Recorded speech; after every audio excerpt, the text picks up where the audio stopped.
Pecuaristas têm até o dia 19 de abril para fazer a inscrição do teste de eficiência alimentar Angus 2021. Eu converso agora com o gerente de fomento da Associação Brasileira de Angus, Matheus Pivato, está aqui no telão. Bom dia, Matheus. Obrigada pela entrevista.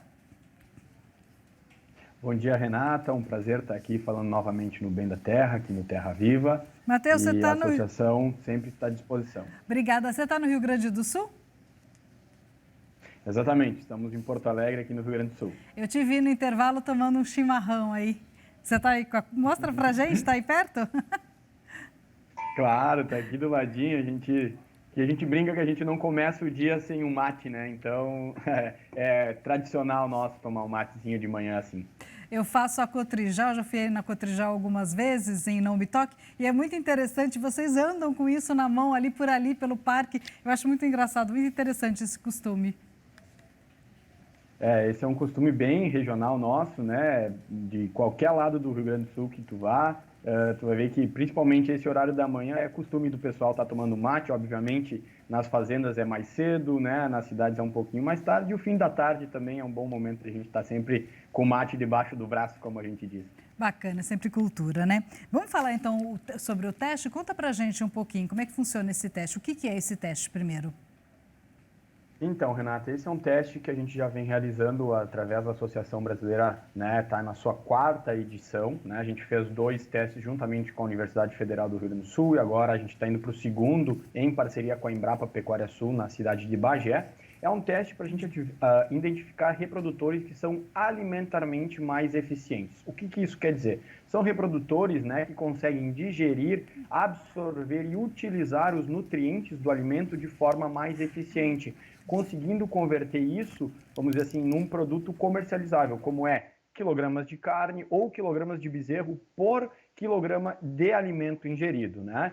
Então, esse é um teste que dura em torno de 90 dias, são 20 dias do período de adaptação desses animais, né? Acabam vindo reprodutores de várias propriedades, a gente precisa um período de adaptação ao convívio dos reprodutores, ao sistema de avaliação e à dieta, né, que vai ser ofertada a eles. Depois são 70 dias de prova propriamente dita, onde a gente monitora o quanto de alimento esses animais consomem, o quanto eles ganham de peso e conseguem, através de regressões estatísticas, né, conseguem identificar as características de consumo alimentar residual e ganho de peso residual.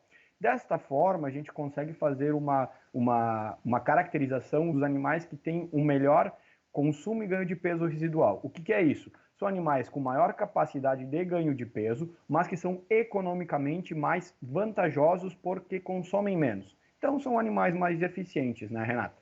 E onde esses testes são realizados?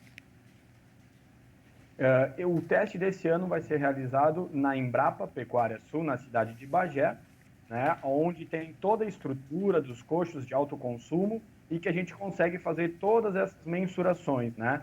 Lembrando que esse é um teste que segue protocolos internacionais de validação, já são realizados no Brasil há bastante tempo. Obviamente, a raça Angus gosta de estar na vanguarda do que tem de mais tecnológico, quer ofertar ao mercado a melhor genética possível, e a gente vem realizando isso de forma anual, né? E também através de iniciativas privadas que a gente acaba apoiando, né, de outras empresas privadas, de próprios criadores que têm os sistemas dentro da propriedade. Matheus, para eu entender, o produtor leva um animal? O produtor pode levar quantos animais ele quiser, né? Na verdade, existe um custo, né, que é um custo relativamente elevado, porque é uma característica de difícil mensuração, né? Mas ele pode levar quantos animais ele quiser. Normalmente, os criadores levam de 2, 3 ou 4 reprodutores para o teste, né? Então, esse é mais ou menos a média, mas não existe um número máximo nem um número mínimo, né, de animais. Lembrando que o nosso equipamento, né, o nosso coxo lá em parceria com a Embrapa tem a capacidade de 30 reprodutores. Por quê? Porque nós avaliamos os animais ao sobre-ano, são animais mais, vamos dizer assim, erados, né? São animais um pouco mais velhos e então a gente tem que reduzir um pouco o número, né? Mas a gente consegue avaliar até 30 reprodutores. Então, é isso que eu ia te perguntar. Então, a capacidade não é por produtor e sim por animal. Então, são 30 vagas.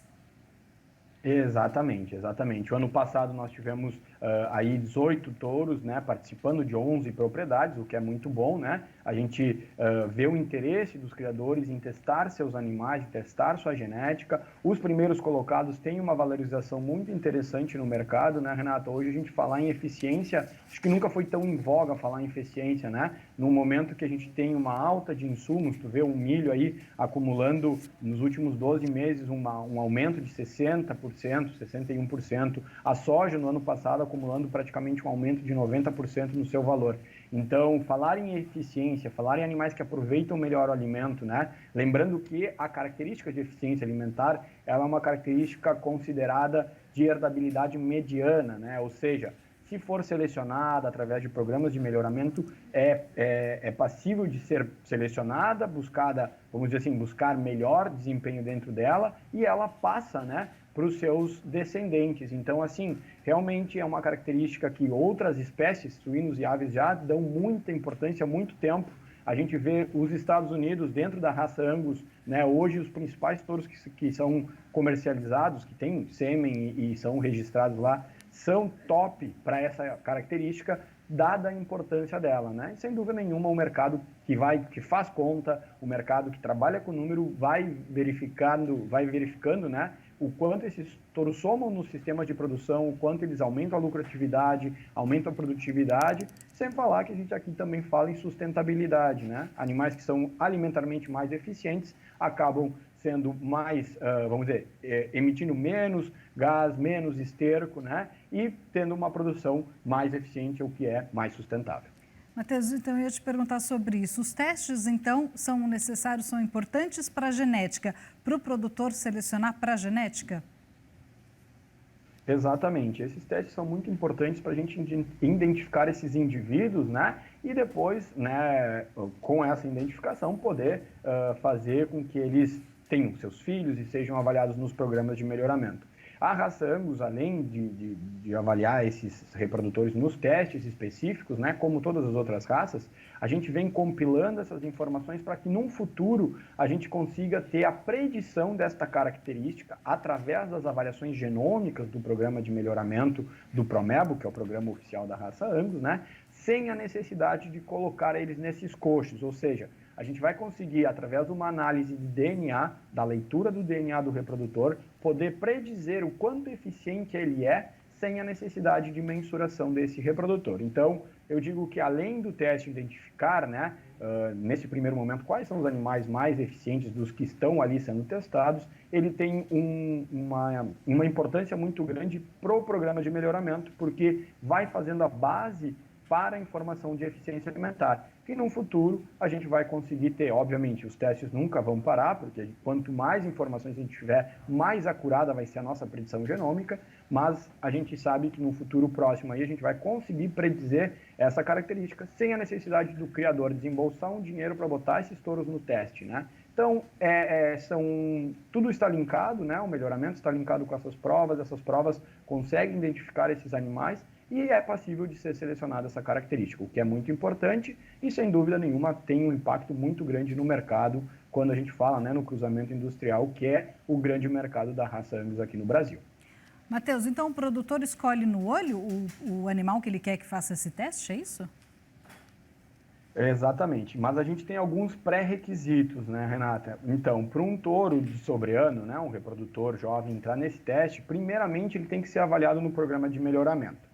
Ou seja, ele tem que ter suas avaliações feitas a desmame e ao sobreano, né? E além disso, ele tem que estar classificado entre os 30% superiores da sua geração para o índice final, né? Que é o índice que ranqueia os touros da raça Angus no Promebo, né? Suprindo vamos dizer, esse crivo, né? Ele tem que ter nascido entre o dia 15 aí de julho a 15 de outubro, para que a gente não tenha um intervalo de mais de 90 dias do animal mais novo para o mais velho, para ter uma comparação justa, né?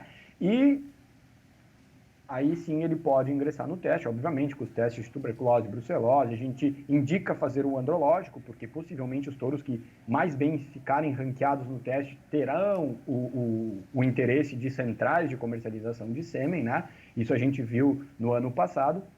E E então, o que acontece? Os animais que acabam indo para esse teste e gera essa informação de eficiência alimentar são os animais nacionais da raça Angus com maior quantidade de informação genética possível de ser gerada aqui no Brasil, né? A gente gosta de falar que a gente produz uma genética nacional para os nossos sistemas de produção nacional, sem dúvida nenhuma. Esses touros que são os mais bem ranqueados nessa prova saem com uma linha de informação, uma régua de DEPS e uma quantidade de informação ímpar que acaba sendo muito atrativa para o mercado e a gente consegue indicar quais são os melhores touros, né, Angus, para essa característica de eficiência alimentar e também que são muito bem ranqueados no programa de melhoramento. Perfeito, a gente tem tecnologia, não dá só para contar com a sorte do olho, né? Matheus, rapidinho, onde o produtor pode fazer a inscrição? Até 19 de abril, né?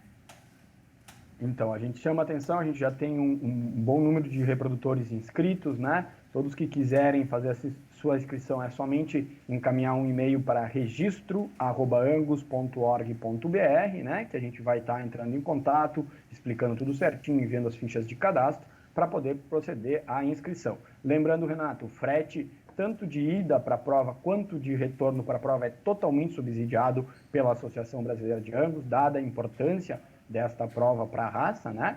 E além disso, né, dentro dessa prova, acabei não falando, a gente faz todas as aferições de carcaça, né? A gente afere as características de área de lombo, espessuras de gordura na picanha e na costela e também marmoreio, porque o intuito da raça Angus é levar qualidade na produção de carne e a produção de carne de qualidade. Então, sem dúvida nenhuma, essas são outras características que se somam ao teste. Perfeito, Matheus, não tenho mais tempo. Obrigada pela entrevista, pela participação. Nós que agradecemos, Renato, sempre é um prazer estar aqui falando no Terra Viva. Contem com a associação para tudo e quem tiver interesse, então, envie seus touros, a gente tem até o dia 19 de abril para as inscrições. Muito obrigado e um forte abraço. Obrigada, igualmente.